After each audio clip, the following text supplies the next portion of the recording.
Bonjour, les fonctions affines. Donc en général, tu as déjà en tête les notions de fonctions avec les bases sur les fonctions que sont le vocabulaire, les écritures, les notations.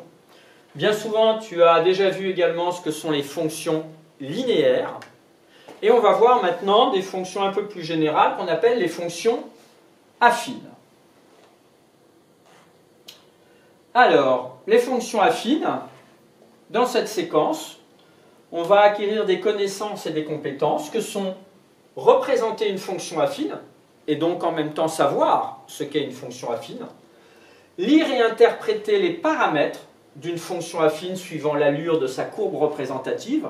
Ici, là, il y a des fonctions affines, et je peux même dire qu'il n'y a que des fonctions affines qui sont tracées, il y a 4 fonctions affines, on en reparlera tout à l'heure, et résoudre des problèmes. Donc ça, c'est plus dans les exercices après de mise en application. Des problèmes, ça peut être ce genre de choses qui tombent souvent au brevet. Alors déjà, c'est quoi une fonction affine? Si on repart des fonctions linéaires, une fonction linéaire, c'était une fonction qui à x associait à x. Sous-entendu, a fois x. On connaissait la valeur de a, qui s'appelait le coefficient directeur, qui était connu. Eh bien, une fonction affine, c'est très proche. On ne va pas se prendre une valeur donnée, mais on va s'en prendre deux. Donc on va prendre a et b, étant deux nombres donnés.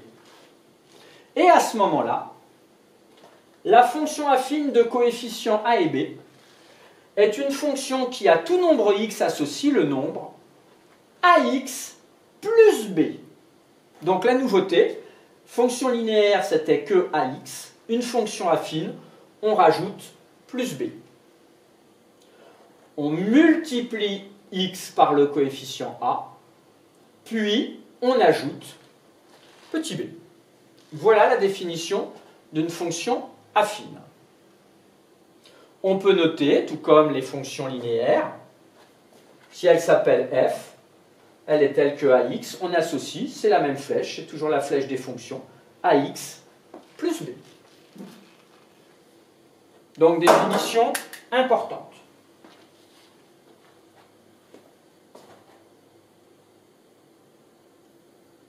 Exemple. Premier exemple. Si on prend la fonction g de x égale moins 2 tiers de x plus 5. On prend le temps d'observer, de comparer, de faire fonctionner ces neurones, de les activer. Il nous faut deux coefficients, a et b. Donc si on compare, on peut voir que ça ressemble bien à ceci. Quelque chose fois x plus une autre valeur, quelque chose fois x plus une autre valeur.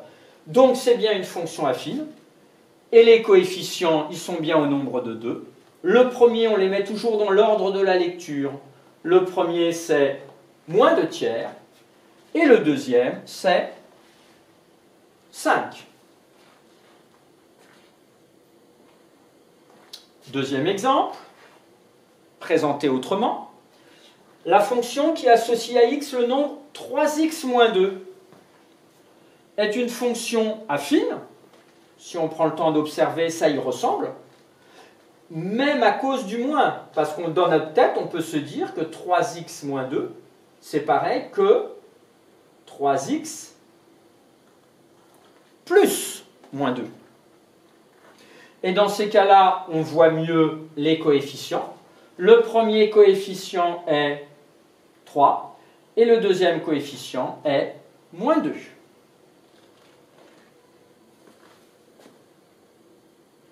Alors, petite remarque, parfois, ce n'est pas donné exactement dans cet ordre.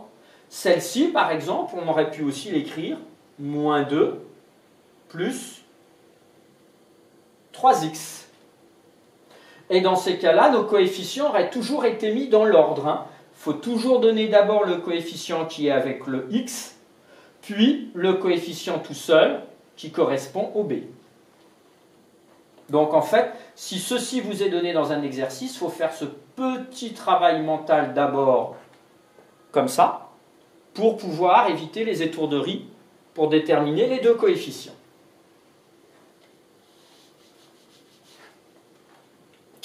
Cas particulier. Donc nous maintenant on sait qu'une fonction affine elle est du type ax plus b. A et b étant deux nombres. Alors qui dit cas particulier dit nombre particulier en fait. Donc s'il y a deux nombres on pourrait penser qu'il y a deux cas particuliers, c'est ce qui va être le cas. Premier cas, on va prendre si b égale 0. Voilà, ici, là, ça vaut 0.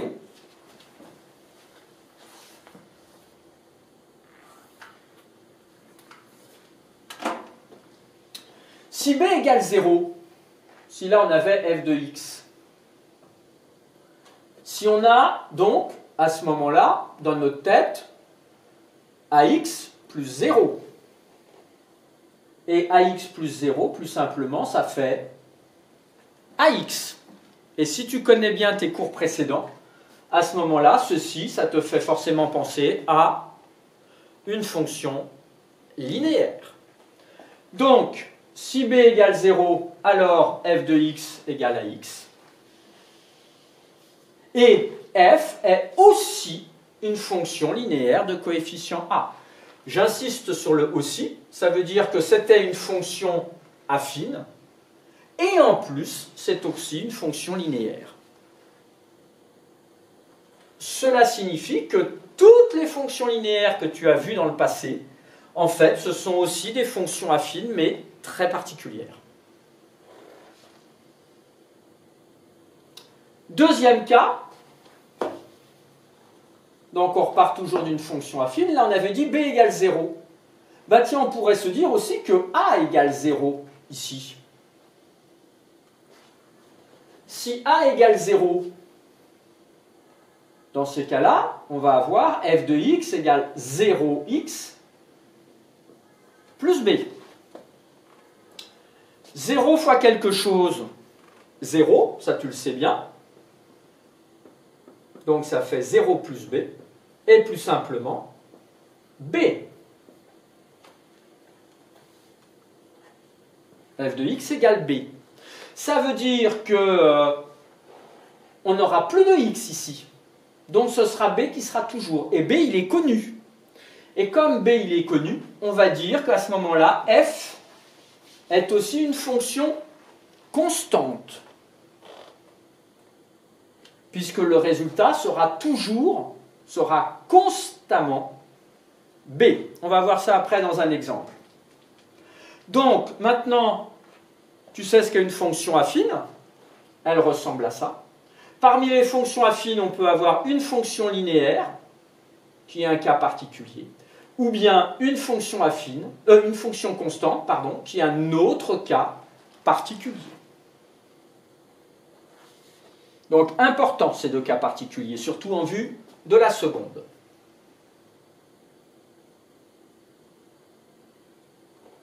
Exemple. F de x égale moins 7x. Tu l'auras reconnu. Si tu compares au cas particulier, ça ressemble à celle-ci. Dans notre tête, on pourrait dire que c'est moins 7x plus 0. Donc on a le cas où là où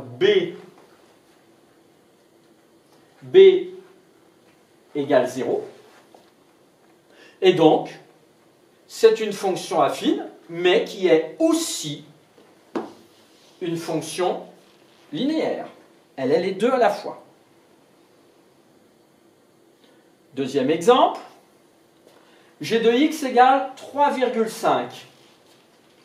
Il n'y a plus de x, donc ça veut dire qu'ils ont été annulés. Ça rappelle le deuxième cas particulier, donc on est dans le cas où a égale 0. Dans notre tête, ici, on pourrait dire qu'on a 0x plus 3,5. Si c'en a que ça peut aider, ici, on pourrait se dire que c'est moins 7x plus 0. Donc, ça ressemble à ceci. C'est bien une fonction affine.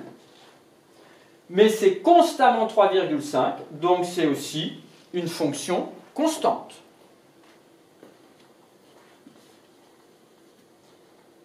Et j'ai rajouté entre parenthèses l'image de x, peu importe la valeur de x qu'on va mettre ici, son image sera toujours 3,5. On a bien une image qui est constante, c'est une fonction constante.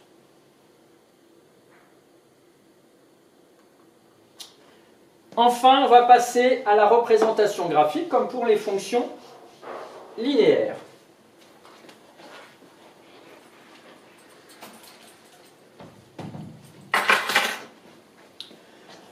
Alors, la représentation graphique, ça va être un peu comme les fonctions linéaires. Donc la représentation graphique d'une fonction affine, donc ax plus b, est une droite d'équation. Eh bien, y égale à x plus b. Pour les fonctions linéaires, c'était une droite d'équation y égale à x. Là, ça va être le ax plus b. Tant mieux, il y a une forme de logique. Donc ce sera toujours une droite, mais cette fois-ci, elle ne passera pas forcément par l'origine.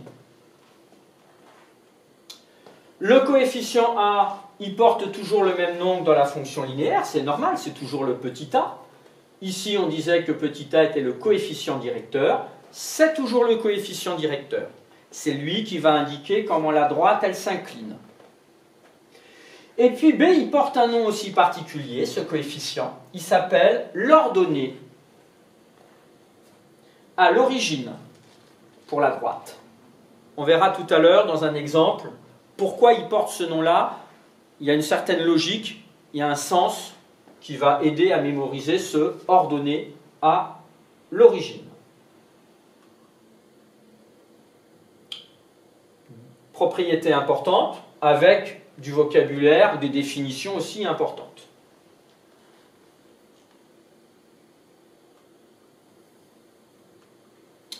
Alors, exemple, on va tracer deux fonctions affines. f de x égale 3x moins 1 et g de x égale moins 2. Ça ressemble bien à ax plus b. Là, ce serait 3x plus moins 1. Et là, c'est une fonction particulière, puisque tu auras reconnu que c'est une fonction constante. Comme pour les fonctions linéaires, la rédaction est la même au début. On va tracer des droites d'équation. Là, ça va être y égale 3x moins 1 et y égale moins 2. C'est le même principe que les fonctions linéaires. On va faire deux tableaux de valeurs pour trouver des points de cette droite et des points de cette droite. On prépare deux tableaux de valeurs. Alors c'est bien de rappeler les équations pour ne pas mélanger, il faut les séparer les tableaux de valeurs. Des tableaux de valeurs, il y en aura beaucoup à tracer aussi ou à utiliser en seconde. Comme pour les fonctions linéaires, on va choisir des valeurs de x, astucieusement, et on va calculer la valeur de y. Donc, pour calculer, ici on a pris 0, on remplace par 0. 3 fois 0, 0, moins 1. Le résultat est moins 1. Là, on veut x égale 1. On remplace x par 1, on calcule. Ça fait 2. On remplace x par moins 1. 3 fois moins 1, moins 3. Moins 3, moins 1, moins 4. Alors là, pour la fonction constante, ça va être plus facile. Parce que ici, il n'y a rien à calculer. Si on observe, peu importe que x soit 0, moins 1 ou 2, là, il n'y a pas de valeur de x, comme ici. Donc ici, y il vaut moins 2. Donc moins 2, moins 2, moins 2. Y est constant. Il vaut toujours moins 2. On pourrait presque se passer d'un tableau de valeurs pour celui-là. Maintenant, on va pouvoir tracer les deux droites. On prépare le repère. On place les points comme on a l'habitude de les faire. Et il nous reste à tracer les droites. On indique les noms. Là, j'ai mis une couleur différente, on va en parler. Et là, on a la représentation de la fonction constante. Alors on observe, ça a été un peu vite sur ma diapositive, qu'elle est parallèle à l'axe des abscisses. C'est normal puisque les 3 points qui sont en rouge, ils ont tous pour ordonnée -2. Donc, forcément, une fonction constante a une représentation qui sera parallèle à l'axe des abscisses. Par exemple, si on traçait ici cette droite-là, eh ben, ce serait y égale, là, tous les points qui sont ici, ils ont pour ordonnée 1. On dirait c'est la droite d'équation y égale 1. Alors, on en est là, on va interpréter un peu ce 3, ce -1, ce -2. Alors, en fait, le -1, c'est celui qui s'appelle l'ordonnée à l'origine. Dans ordonnée à l'origine, il y a le mot origine et il y a le mot ordonnée. Donc, on va se mettre ici. Ensuite, on regarde pour cette droite-là, où est-ce qu'on coupe l'axe des ordonnées. L'axe des ordonnées ici, on le coupe ici, et on lit combien? On lit -1. Donc on dit à l'origine, la droite coupe l'ordonnée en -1, et regardez bien, -1.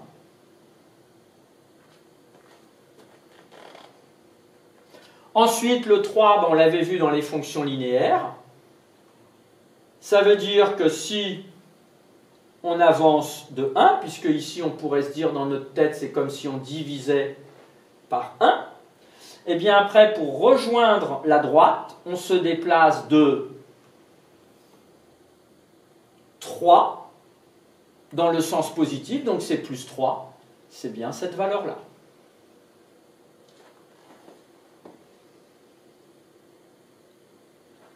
Prenons la deuxième droite. Ah, pardon, un petit commentaire. J'allais un peu vite. Quand x augmente de 1, y augmente de 3. Prenons la droite de la fonction constante. On observe -2. C'est l'ordonnée à l'origine. On se met à l'origine. Et à droite, elle coupe l'axe des ordonnées en -2. À l'origine, la droite coupe l'ordonnée en -2. On retrouve bien le -2. Donc voilà pour les fonctions affines.